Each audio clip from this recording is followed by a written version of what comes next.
Hello, I'm Melissa Reader. Welcome to Agehood, the podcast for people who are quietly carrying it all. Aging parents, adult kids, careers and their own next chapter. And if this is sounding a little like you, well, you're in your agehood and it's time that we talked about it. You might know Kerry and Isabelle Silbery as 2/3 of the beloved mother-daughter trio from Gogglebox, Australia. And if you don't, let me tell you a little bit about them. For 8 years, alongside Emmie, Kerry's mother and Izzy's grandmother, they shared their lounge room, their laughter, and their lives with the whole country. But during that time, they were also navigating something deeply personal. In 2022, Emmie was diagnosed with dementia. And what followed was a long, slow shift from Emmie's independence to aged care, from being the heart of the home to slowly and tenderly letting go. And sadly, Emmie died recently. We send lots of love and strength to their family.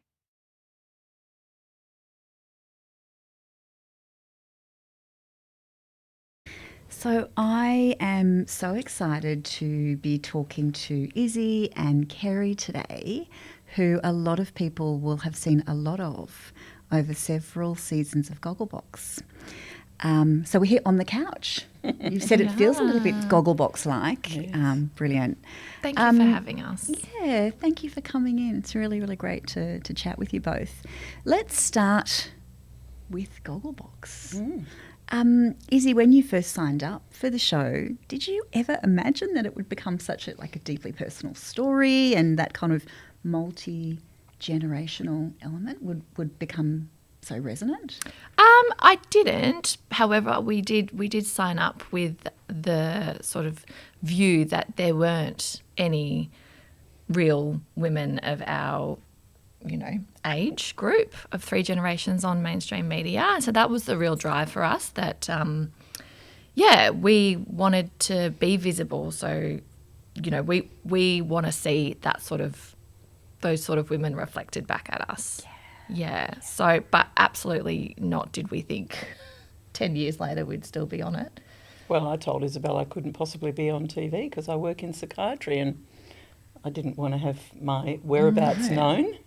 And Emmie said, "Oh, shit." She went into complete denial. She said, "No, I don't want to be on telly." And I said, "Oh, well, it's probably not going to last anyway, the show. I mean, the concept is a bit wild." 10 years later. 10 years later. Yeah. And, she certainly warmed to it. She was the oldest woman on TV. She was. Yeah. Loved the dynamic. Kerry, what was it like for you having the 3 generations of women sitting on the couch each week? Well, it was just normal for me. I mean, we still do get together all the time and, have a cup of tea and a bit of a natter about our day. And so it was just normal. There was nothing unusual about it at all. Which is, I think, what people love. What have you heard over the years? What have people told you about that intergenerational dynamic and just the humour and the kind of gorgeous mess that you all were so open to sharing on so many occasions? We've had beautiful feedback. Just that you remind us of our family, that we just love the banter. We find the 3 of you so different yet so intertwined. That you say everything that I'm thinking. And we even had a family approach us in the street and say, yesterday we had our father's funeral and we decided to go home and watch an episode of Gogglebox to make us feel happy. Gosh. It was so lovely. That's so lovely. And, we're here talking about, I guess, the 3 women on the couch and that intergenerational dynamic. And, of course, Emmie, your mum, isn't here today. Can you take us back to the moment where you first noticed some changes with Emmie? Take us back. I know there's a lot going on in your lives at that time. Yeah, there was. And look, from my perspective, we were filming at the time and we just had a lot of trouble with her hearing, which we thought was her hearing. And so production would tweak the audio and the TV and all of that stuff. And They then even gave her a special hearing aid headpiece. thing. And then over the seasons, I think it was a couple of seasons, she just wasn't following content. And so that was really hard for us to film. Mum and I would be, back and forth, but then we'd say, do you know what's going on? And she'd be like, yeah, but she wouldn't. Yeah. And that happened privately too. When we weren't filming, conversations just weren't flowing. She wasn't following things. And then because Mum lived with her, I think Mum got another sort of inside view of where things were escalating. Well, there were things like she wanted to sleep all the time. She would say, I can't be bothered. I'd encourage her to go down to the library or go to the groups that she belonged to at the community centre, and she'd just say, I can't be bothered, I just want to go to sleep. And then she started, I would make dinner for her every night, and when I went out, I'd put it in the fridge and I'd say, don't forget, Mum, after the news, go and put it in the microwave. And I'd get home at 9:30 and it was still in the fridge. So she'd forgotten to eat her dinner. And then it got to the point where I was going through putting some laundry in her cupboard, and I found 4 Webster packs of medication. So 4 weeks of medication in the cupboard. And I said, Mum, have you been forgetting to take your meds? Because I didn't supervise it. I mean, I thought she was very capable of, and she would have been very offended if I started doing that. Of course, yeah. And she said, what do you mean I've been taking my medication? And I was there that day, and it was the most awkward, kind of makes me cry thinking about it. It was so awkward because Mum's looking at me saying, no, there's something. And I'm like, oh, wait, do we believe her? And she's blue in the face. Like, no, the pharmacy must have mucked this up. And so we were bouncing like, well, if the pharmacy's mucked this up, that's really bad. Like, we have to call them and say, what's going on? But I guess holding your own doubts as well. Yeah, and then I could just see her embarrassment sort of creeping in. And that's when I said, Mum, I think she's not taking it. Well, I rang the pharmacist and said, Andrew, have you been doubling up on Mum's meds? And he said, absolutely not. Our system's very stringent. He said, she's forgotten to take it. Oh, gosh. And they're hard, like proper pills that she needs to be on. And 4 weeks is quite a long time. It does happen pretty incrementally, doesn't it, those changes? I don't think we kind of wake up one morning and everything looks different. You just notice subtle changes over time, and it takes everyone a while to put the pieces together. But also there's a very strong element of denial. Yes. And I realised that when Mum was almost hitting 90, and I said, Mum, I really don't think you should be driving. Oh, what do you mean? I'm a very good driver. And I decided to organise an aged care assessment. Yes. And I lied to her. Yes. And I said, Mum, part of the aged care assessment is you have to do a driving test, and a person will quiz you on the road rules and then take you out in the car. Oh, right, okay. So she thought because it was part of the aged care assessment she had to do it. And so I organised for the assessor to do the test, and she did the written test, and then he took her out in her car and he said to her, now you've got 2 options. You can either do the Nepean Highway test or you can just do the local streets. And she said, I'm a perfectly good driver, I'll do the Nepean Highway test. So he takes her out, comes back, and I'm thinking, oh my God. He said she did 50 on the Nepean Highway and 80 down the side streets. And he said she can't have a driver's licence. And she blamed me. She said that I told him that she shouldn't be driving. So she was really angry with me for a long time over that. Oh, I think that's uncommon. I knew I had to keep everybody safe. Yeah, and I think the escalation was the safety for me. Mum, just watch the bangles. Yes, darling. Maybe take them off. Yes, darling. The safety issue, I think the cognitive decision-making around what's a good idea. I'd see her go, I'll grab the biscuits. I'm just going to get the stepladder. And next minute, she's 93 and on a stepladder. And I'm like, no, Emmie, please just let me do it. No, I'm fine. It was this constant, I'm fine. And then as family members, you're not trying to tell her what to do and treat her like a child. It's just such a predicament because Mum and I did find ourselves speaking like that. And It's awful. it's a horrible way to be. And is horrible. especially when she's mothered us and she's the matriarch and she's changed my nappies and she's looked after me. And all the roles And then I'm reverse. trying to keep her safe. Yeah. And it's saying so things like, sad. have you been to the toilet, or do you? It's just weird. And the walker. Do you remember the whole issue over the walker? Part of the aged care assessment is that they do a mobility test, and the physio said she has to have a walker. She's unsafe, and she needs to even use it in the house. And Mum just said, I don't need a walker. What are you saying, you know? And so we had to make sure that every time she left the house or we took her out somewhere, we had the walker. So that you then are in the situation of having to Monitor police that. that, which, makes things really difficult. Were you guys talking at this stage about what you thought might really be happening? You know, were you talking openly about not cognitive dementia. decline or I dementia? thought it was just old age. No, we Yeah, never right. thought it was dementia.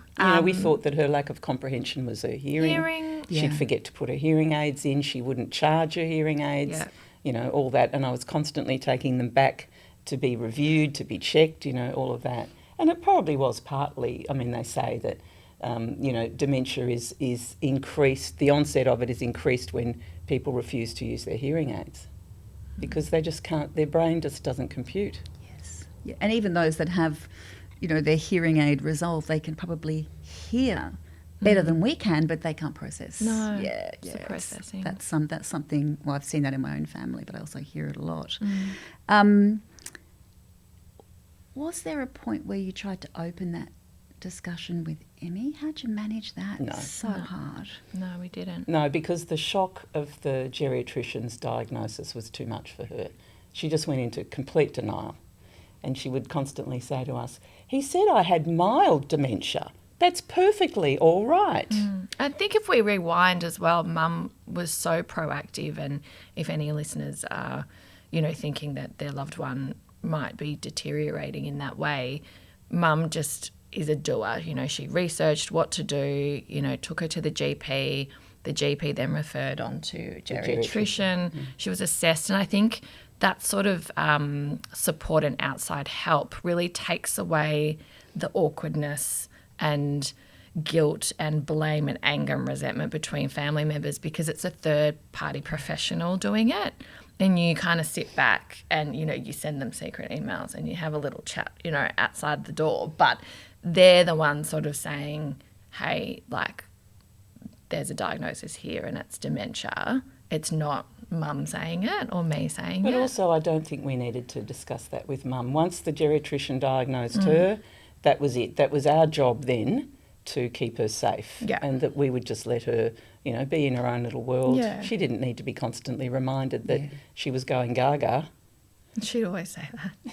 When I'm going gaga, just tell me. Am I going gaga?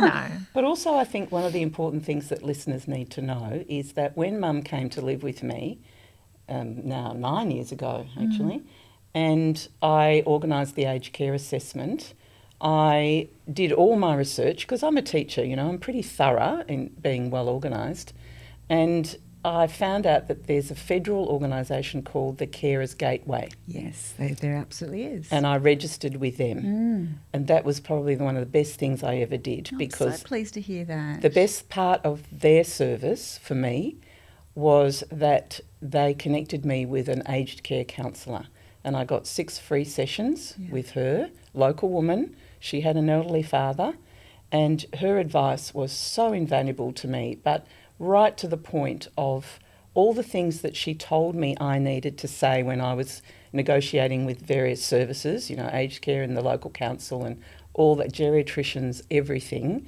She said, these are the words you need to use. You need to exaggerate your situation. Don't say things like, which so many women say, I can cope, it's all right, I can do this, I can do this.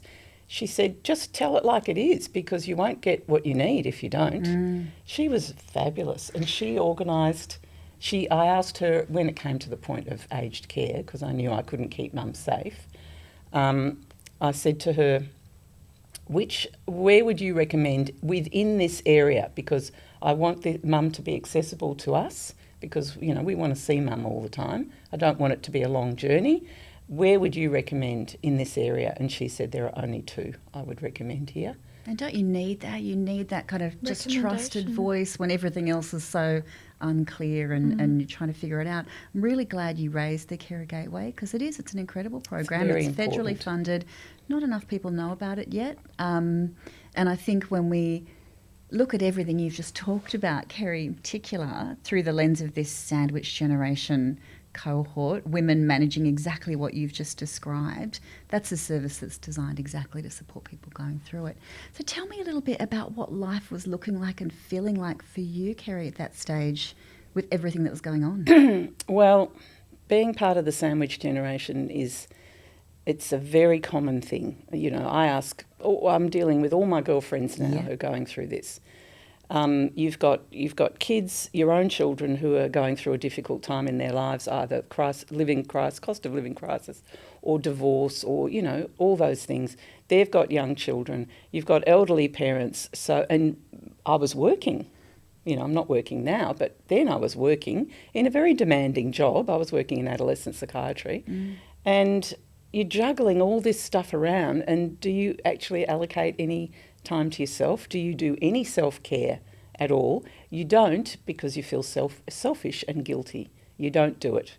So I ended up having 2 shoulder operations, and the surgeon looked at me and he said, "You're part of the sandwich generation, aren't you?" And I said, "How do you know?" And he said, "Because you're doing a lot of lifting." Yeah. Lifting walkers, lifting children, lifting... And emotional. Absolutely. And the emotional burden as well. Yeah, like Yeah. people, we've just run a campaign on this and we've got quite literally hundreds and hundreds of submissions and 98% of them are coming from women. They're all telling versions of stories like that and it's about being stretched paper thin where there's just not enough time and bandwidth and a lot of that's just happening without recognition or support. And sometimes I used to curl up in bed and cry myself to sleep, saying Did out you? loud, why isn't somebody looking after me? Yeah. I need somebody to look after me. Because I was looking after everybody else. Yeah.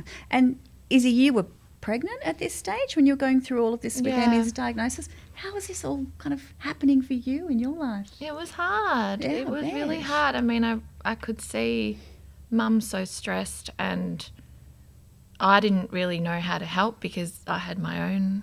Well, you couldn't help me. Life. You didn't have the energy all the time. Yeah. It was hard and we pulled the pin for Emmie on Gogglebox. We obviously shared the diagnosis with the producers and I think we thought it was time to not put her in a position where the dementia would be somewhat embarrassing for her. Sure. Yeah. But at the same time, we didn't want to keep it a secret. So I think it was very important for our family to be honest with what was going on for our family. And it was just it was a sad time because we loved being on the couch with her and not having her was like there was a big hole for us. Oh, there was a massive gap of inappropriate Comments. I've also seen footage where you point to that. Was it called the Queen's chair? Yeah. That big Oh, red yeah. chair? Where, Yeah. yeah. Gosh. And yeah, it was really kind of a sad moment. Also sad because she hadn't passed away or anything. No. She's still with us, but not with us. And It's people would- anticipatory grief, isn't it? When Yeah. you People kind would come up to me in the street and say, "I'm so sorry to hear about your mum." And Well, I said, she's "What do you still mean? here." She's still alive." yeah, but then so much has changed.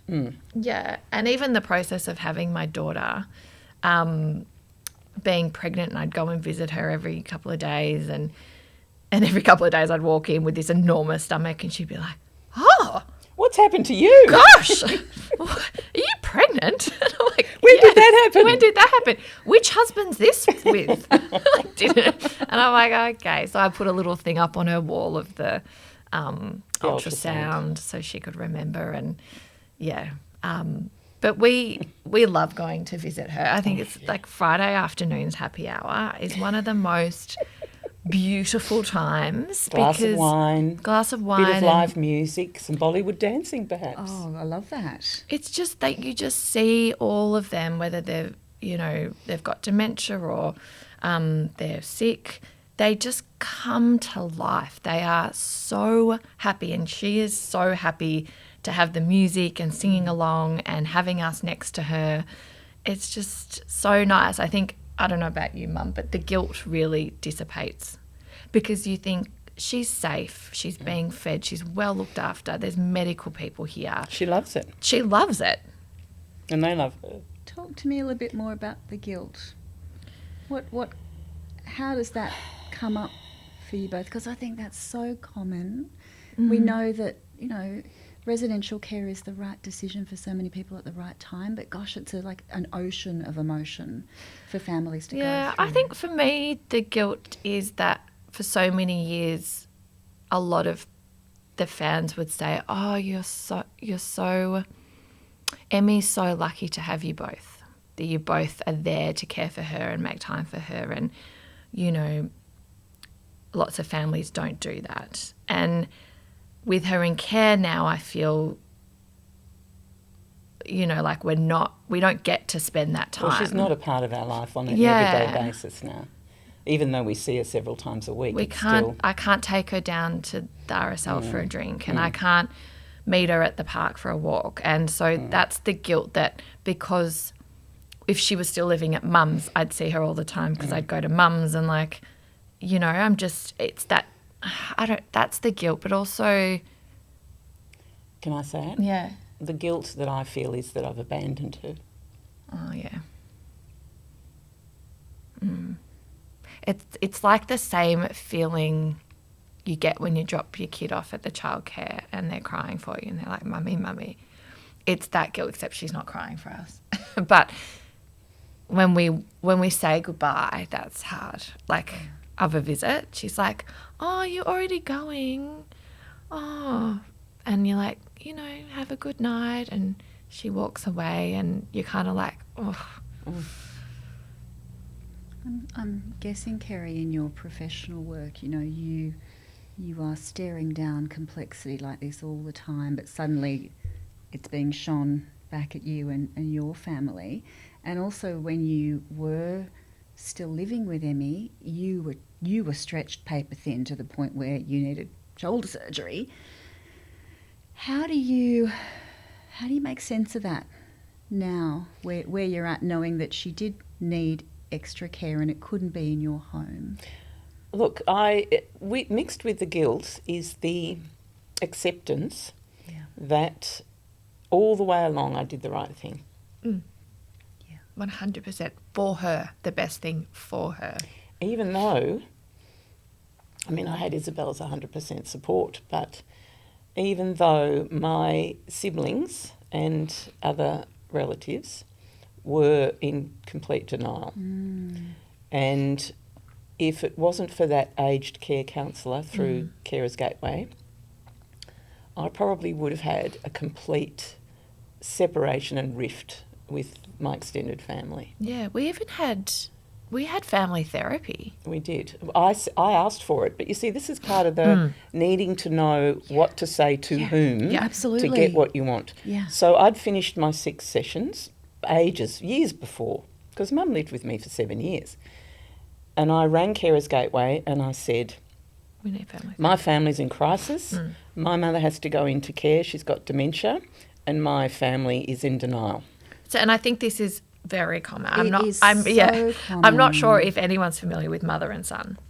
Oh. The old mother and son. It was the mother and son dynamic. It's literally the mother and son dynamic. Ruth Cracknell. And I'm sure that this happens in families where the other siblings and aunties and uncles are so far removed that they don't see what's going on and they are in denial because it is their mother.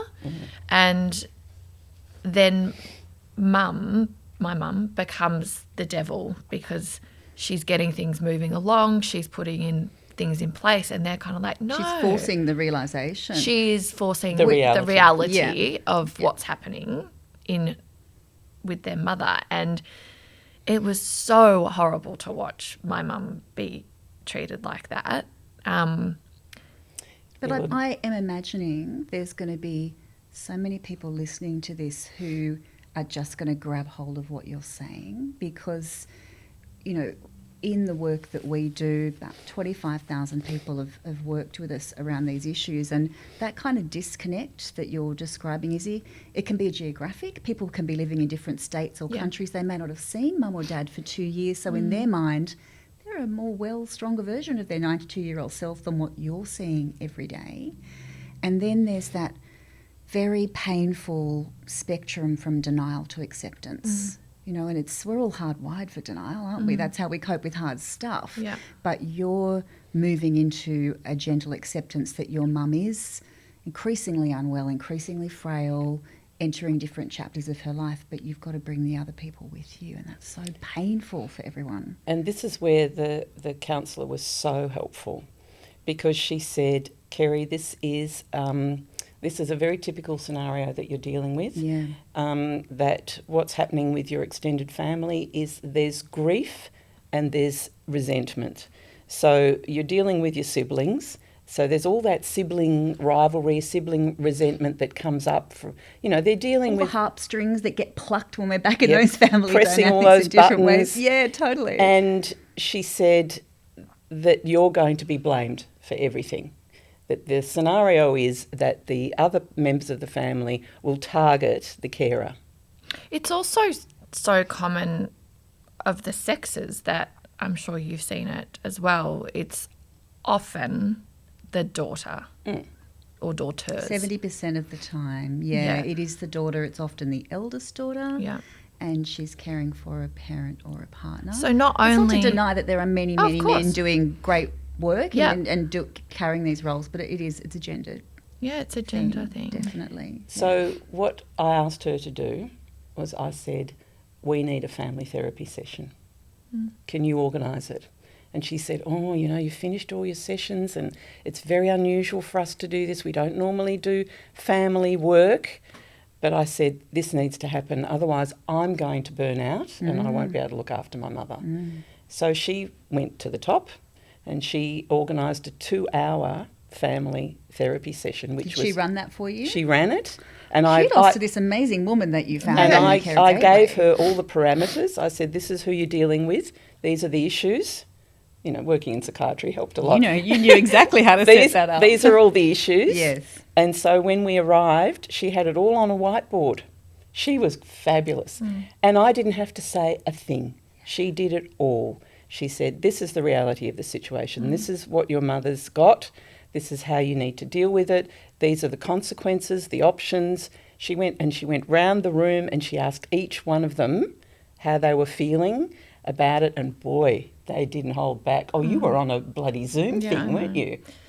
And I think the point of having a third party, again, is a really good thing, whether it's, in therapy as well. Because if you're trying to deal with your extended family, I think therapy is an excellent idea because you get to sit back and let the therapist do their work. Do the work that needs to happen. What did you both see change after that? With my family? Yeah, with the dynamic. It took a while.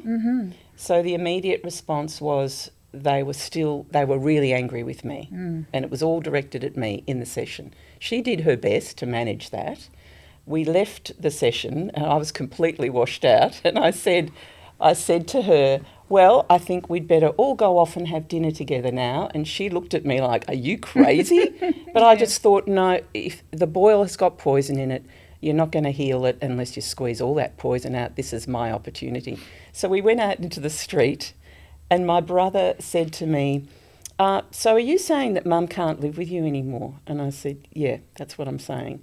And he said, well, that's not good enough. That's not what I want. And I said, so are you two prepared to take Mum on and look after her and have her at home? And they both looked at me and they said no. And I said, well, there's no other option then. She's got to go into care. Yeah. And that anger is one of the first responses to grief. So in that session, I'm sure they had to make some pretty big leaps towards where you were at, the realisation that you were at. And yes, not wanting your mum to go into care but not wanting to take on that care themselves is also something I've heard a lot of. The other interesting thing about really complicated family dynamics, and I'm going to say complicated but not uncommon because every family's got a version of this story in one way, is that we see that results in a lot of low-value care. And there's a lot of evidence that says when families aren't on the same page about what's important to their elderly relative or family, and they're not aligned around care goals, the brother will fly in from Queensland and want everything done to save mum. Mum might be 96 and very frail and at the very end of a well-lived life. But because that brother's not quite the same point of acceptance, it results in a whole lot of low-value, futile care. A lot of evidence around that, and just a horrible experience for everybody, both the 96-year-old person and everyone around. So I think I'm really glad we got to draw that out. It's not something that gets enough attention and conversation. It's icky. Nobody wants to talk about it. It's like death. I mean, are we going to cover death in this conversation? We certainly are. Right. Let's take us there, Kerry. Well, it's mum's 96 and she's got a bad heart and she's got bad lungs. I cannot believe that she's survived to 96. It's incredible. It's her convict genes, I think. And so when I went on a big holiday a couple of years ago now, I thought, Mum might die while I'm away. I need to organise it now before I go. So I told my family that that I'd organised Mum's death and funeral, and years before I did that advanced care directive with Mum. Yep. So I knew exactly what she wanted. So I rang a funeral director that I'd seen operating with various funerals. And I thought, I don't want, what do they call it? They call it, aged care places call the funeral directors a certain name, the body snatchers. And most aged care places have contracts with funeral directors. So when people are struck with the grief, they haven't thought about the funeral, they haven't thought about their parents' death or anything, they're very vulnerable and they take on Not just in aged care, this happens in hospitals. The $12,000 coffin and all this awful stuff. Yeah, what a time to be trying to make any kind of decision. Money. I knew Mum didn't want any of that. So I organised for this wonderful 2-women funeral director business called The Last Hurrah. I organised for them, they've got it all written down, that when they get notification from the aged care place that Mum's died, they come in, they take her away, she's cremated, and then they keep the ashes until we're ready as a family to have a memorial. In whatever time frame that took. And that's Did you it. talk to your siblings? I told them and they were horrified. I was going to say, how did they respond to that? Yes. Yeah. Well, they weren't horrified at what I'd organised. They were horrified that I was talking about it, that I was talking about Mum dying. And most recently, Mum was very, very sick for 3 weeks. She had a lung infection. I thought this is going to be the end. And I'm preparing them, my brothers and my family, for this. And they're still in denial. What? Are you saying she could die? Yes, I'm saying she could die. She's 96. But when Mum, it's funny what comes up for me. Mum just said, I'm preparing them. My whole narrative that I've been trying to tell my mum is it's not your job. Oh, yes, it is. No. You just focus on Emmie. And if they're not coming to the party, which they haven't in many ways. I see what you mean, that I shouldn't be briefing them all the time. Yeah, that's true. That you're taking on extra stuff. Just leave them be. But you know why I'm doing that? Because if I don't keep them informed, then I cop the shit. Yeah. Why didn't you tell me? You can't really win Yes, in that role. Win. And I think, again, that's a classic part of the profile of the role that you've taken on. Again, trying to do everything for everyone and knowing that you just can't keep everybody happy. It's so hard, isn't it? Because when you lay this story out objectively, of course Emmie's in the last stage of her life. Although she wants to be 100. Does she? Well, she might.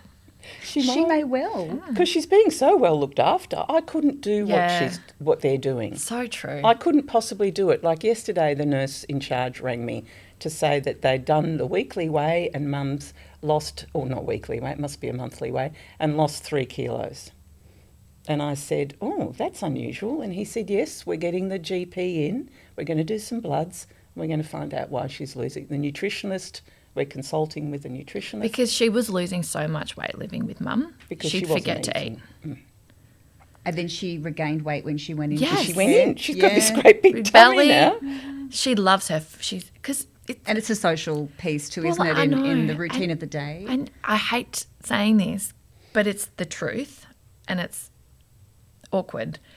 But my child eats way better at childcare sitting at the table with all the children. Oh, yeah, I see what you mean. You know, it's that social it's thing. the social thing. And also we would nag her at home, like, come on, come out for a walk with us. Come on, come and, have lunch with so-and-so. And she'd be like, no, you can't be bothered. And I'd be like, no, you're coming. Anyway, these nurses go, Emily, we've got yogurt this afternoon. She's looking, she goes, okay. I'm like, so unfair. That's because she's a people pleaser. Yes. And she loves them. And she loves the nurses. She's like, okay, I'm coming. And But I'm at the beginning, she didn't want to get out of bed. She just wanted to sleep all the time. And they would come into her room and say, we're running the dance class now or whatever. And she'd say, no, I want to stay in bed. And they would leave. And I said to them, no, you have to make her go. If you make her go, she'll have a great time. And they said words to me like, oh, we don't make people do anything. We encourage them. And I said, well, you need to encourage very strongly. Yes. Firm encouragement. And I've done a few of these yoga things with her and stuff, and she's so funny. She still They do all this. And then she's like, look at that handsome man over there. She's a shocker. I wonder, and I'm like, Emmie. She's a shocker. She is a shocker. Or she says things like, oh, don't talk to her, she's a bitch. Yeah. That's the lovely part about dementia, because my mum... There's no filter. My mum is so nice. She's been nice all her life to her own detriment. So nice. But the dementia occasionally pops out and she'll say, do you remember that time there was a woman who was going right off at one of the staff and Mum said, oh, just fuck off. Did she? Oh, I just went, oh. She would never say that. Yeah. Yeah. It's very And funny she steals things. In her walker, she's got like moisturisers and people's hairbrushes. She's just looking out for herself. Yeah, she's like, oh, that looks good. And chocolates when she's got diabetes. I said, where'd you get all this from? See, that was another thing. I had no idea she had diabetes. But as soon as she was admitted and they did a full medical workup, they found out she had diabetes. It sounds like she's doing really well. She's doing so well. Care, which I'm so pleased to hear. I want to ask you both a question that I know will be hard. Do you have a plan from here? Now, I know you've talked about a funeral plan for Emmie, but what we know sometimes happens is that elderly people have a range of complications, from pneumonia to falls to different infections, and I'm just curious to know whether you've talked about some of those circumstances and how you might make decisions together to reflect Emmie's best interest. Have you been able to talk about that side of it? Yes. Well, so Mum's had pneumonia 3 or 4 times. Before COVID, every winter she used to get pneumonia and be admitted to hospital. And when she was sick most recently for 3 weeks and had to be isolated on antibiotics, we couldn't go and see her. There was a point where they called me and said, we're just letting you know that we might need to call an ambulance. And I said, I don't want you to call an ambulance. Under what circumstances would you be calling an ambulance? And they said, well, if she becomes unconscious. And I said, I don't want you to call an ambulance. If my mother's dying, she dies with you. I don't want her to die in hospital because she feels very safe where she is and very happy. And she loves all of you and she knows that you'll look after her. And that's her home. So I don't care how bad it gets, I don't want you to send her to hospital. So, yeah. Kerry, thank you for being able to say that out loud, because you've just put words to the parts of this that people do not think about. And what happens as a result is that person does end up in hospital. They have a horrendous ambulance ride. They might sit out the front of a hospital for an hour waiting to get in, and they're in ED settings, and it's not the place. And it's traumatic. It's so traumatic for everybody, for the person, for their family, and for the clinicians. And it's those conversations and that kind of resolve and understanding between families, which is so important. You just need to know what to ask for and be brave in asking it. And unfortunately, so many of us, and I'm talking about women, just sometimes don't want to be the bitch and you don't have to be a bitch. You just have to understand Be that assertive. the staff are dealing with a lot of shit. And if you're supportive of the staff, they'll be supportive of you. Yeah. And I remember at one point, a couple of years ago, Mum it was not long after she was admitted actually, and she was really, really sick, like we thought she had COVID. And they were absolutely fantastic, and they had this service that is attached to, I think it was the Alfred or Monash, I can't remember, and they actually brought in a geriatrician and a geriatric nurse. They brought in a portable X-ray machine and they did an X-ray of her lungs. They worked out a whole medication and care regime, and they did it right there so she could stay in her bed where she was with familiar people around her, and it was just the most incredible service. Like normally she would have to have gone to hospital. Yeah. But they dealt with it all there. They just had the most wonderful team. It is possible. It just takes some And you have to ask. foresight, some planning, and just communication. Yeah, this is how we would like this to be managed. Because I think a lot of the time without those things, there's a crisis at 2 o'clock in the morning and the ambulance is called and the whole thing is just set into motion. Oh, it's in my bag. Well, that's no help for me. Do you need a tissue? Yes, please. We can get a tissue. Oh, okay, good. Will I get it? Yes. Yes. And just recently, is that microphone okay? Yeah. Yeah. Just recently, when she was sick and they were calling me and saying, we need to call an ambulance, I had a conversation with my fancy man about possibility of palliative care at home. Who's your fancy man? Oh, it's just the man I have in I'm my life. intrigued. You're going to have to tell me a bit more she about means that. her partner. I don't. Partner's too legal. We're not legal. And he's not my boyfriend because I'm far too old for that. Well, now I understand. Okay. Yeah. Anyway, Brilliant. so I said to him, it was the guilt, I said to him, I would really like to think that Mum could die at home with me. And I think, I'll talk to my GP about palliative care and I'll try to find out if she could be brought home and, if medical people can supervise her while she's dying. And he looked at me and he said, do you really think your mother wants to be brought home, considering that it hasn't been her home now for 2.5 years? Do you really think that she would want to die here? That she wouldn't want to die where she is with all those lovely... us, we'll be the there. United Nations of people that look after her, that love her and can care for her. That's her setting. That's where she's familiar and most comfortable. And he said, now. think about it. Think about it seriously. And I realised, actually, you're right. It's my guilt driving this idea that Mum could die at home. But having that conversation sounds like helped you to reconcile that. I mean, that the numbers around this are really confronting when we think about the ageing population in the last 12 months of an elderly person's life. They spend about 33 days in hospital over 4 episodes.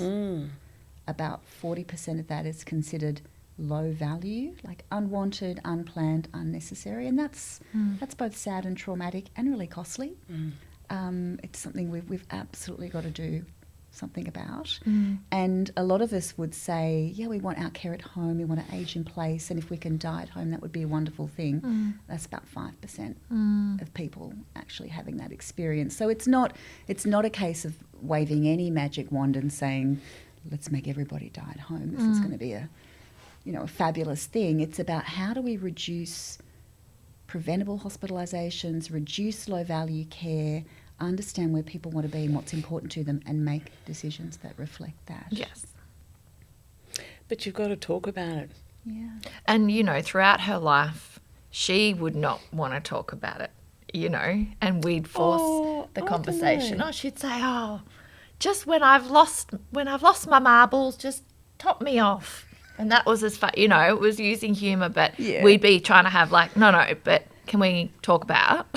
But Mum's never avoided the discussions about death. I mean, when I went through the advanced care directive with her, we had quite a laugh. Did you know? you? It was quite funny because it's very detailed and it says things like. I was with you. I remember that. What do you remember about the 'Cause we were religious sitting, bits? yeah, we were sitting down having a wine at your place, and we went through this whole form of like, and do you want to, a priest to do the thing? She's like, fuck no. And then, do you need this? And she's like, no, that'd be too boring. I don't want everyone bored. She's like, Oh, you're talking about funeral arrangements. yeah, or just, and then, the details of if she's dying, like, would you want a priest to like say things? And yeah. And who do you want there? And who do you And want I went there? through the whole list and she said, nah, don't want Nah, them. not them. You got to break that news to people too. No, I Lucky did, you, and it Kerry. was very, very difficult because my rationale is that I keep everybody informed. So I sent them all a copy of the Advanced Care Directive, Oh, God. and I got back highlighted bits that That they they weren't disagreed with. happy about.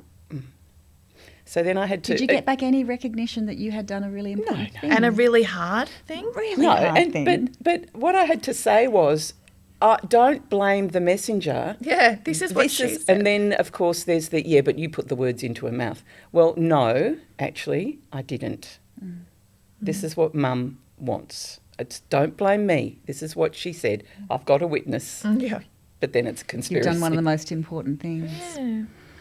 Can I ask you both, in this kind of story of the long goodbye of dementia, and thinking about listeners out there who are in the sandwich generation, managing increasingly elderly parents, people with dementia, what would be your words of advice? What would you want them to hear you Well, say? it's funny you should ask that question because last night I had dinner with one of my best girlfriends whose mother's just turned 90 and has a dementia diagnosis. And she's living there part-time. So my friend is living part-time with her mother, and she cooked dinner for all of us. And she said to me after dinner, I just feel so guilty. And I said, why do you feel guilty? You're doing the best you can. What you need to feel guilty about is the denial that your mother needs intensive care now. You're trying to do everything, and it's just, you will lose the plot. You will lose all capacity to look after your mother if you keep doing it like this. You need help. So I've been trying step by step to guide her through the process, but she keeps thinking she can do it. I can do this. The long goodbye, I think, is hard because they don't know what's going on, but you do. And that's something you need to process and work with throughout that time. And spending time with them is really different. And I feel a lot of guilt because it's just not how it used to be. But then I feel lucky that we are still so close. But it's so hard that I can't get her the way I used to.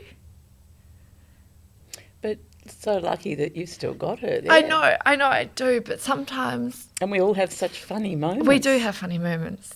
Yeah. But there's still a lot of loss in what Yeah, you've just said. that it's just that relationship is not the same.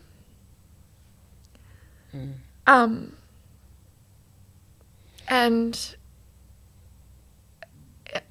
I'm more of a carer, which I don't like, and I'm sure Mum didn't like. Is like I said at the start, it's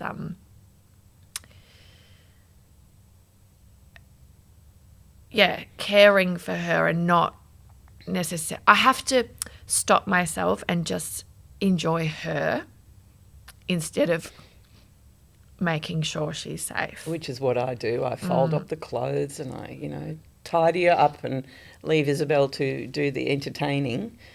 And I think it's about finding, my advice to people listening about the long goodbye, it's about finding the pieces you can connect on. And for us and a lot of people with dementia, it's music, and having a laugh. And then I can sort of connect with her again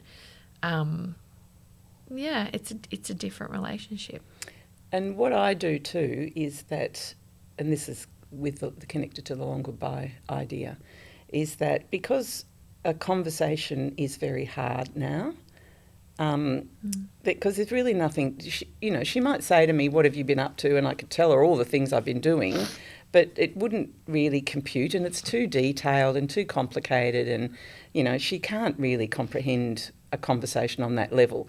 So what I do is I either take the dog in with me, because it was the dog, still got the dog that used to sleep with Mum, and she loves the dog. And Is the dog that a loves whippet or a... She's an Italian greyhound.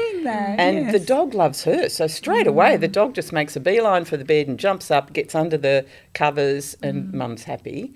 So I take the dog, or I take the kids, Ruby or Luca. Yeah, and we all just sing. We sing nursery rhymes. Yeah. We sing all the old songs.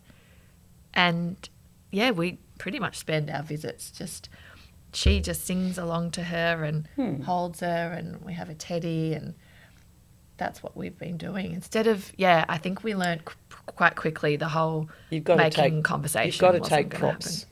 It can't just, I won't go on my own because there's nothing, you can't interact. You need a prop,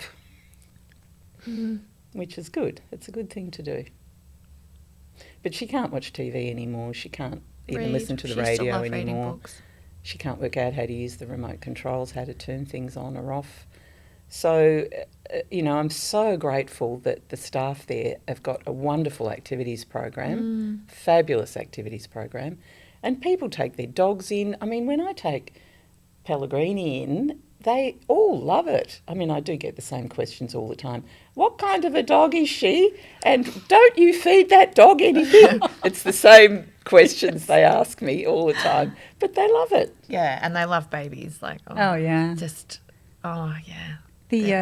where I live, they have two little miniature donkeys that they take into the aged care home. Yeah, they're just like pets. Yeah. That's amazing. Yeah, and we've beautiful. Got kids from across the school across the road that come in regularly in a little choir and they sing for them.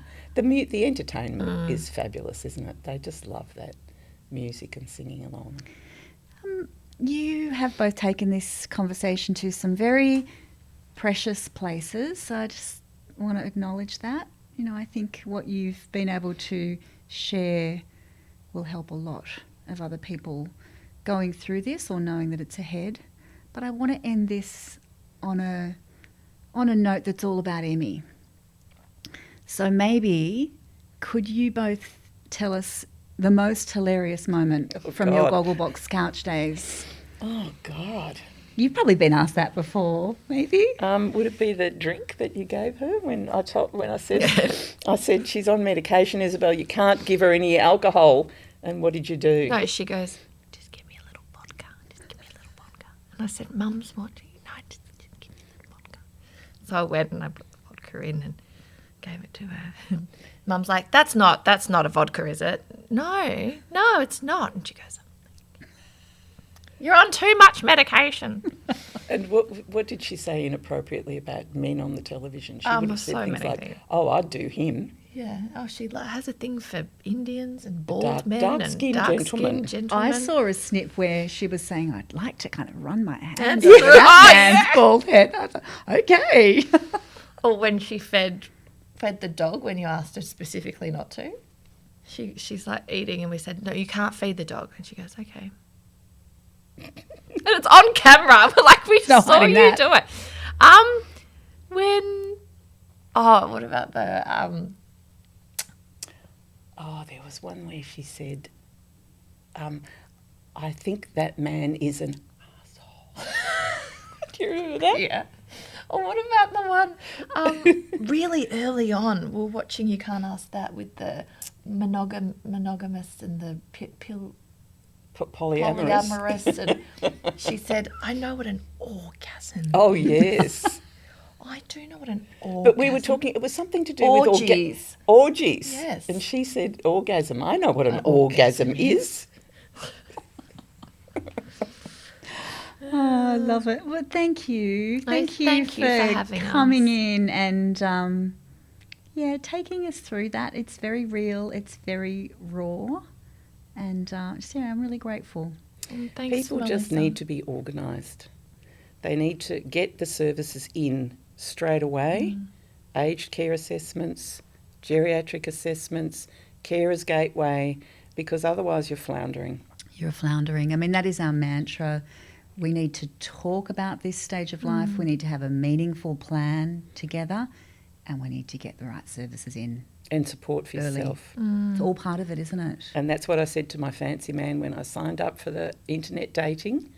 I said, your job is to look after me. I'm looking after everybody else. You have to look after me. Love that. And thanks, Melissa, for all the amazing work you're doing with Violet. Thank you. Yeah, it's very Lots of important. work ahead of us, but Yes. it's certainly the time to be doing it. Absolutely. Thanks, guys. Thank you.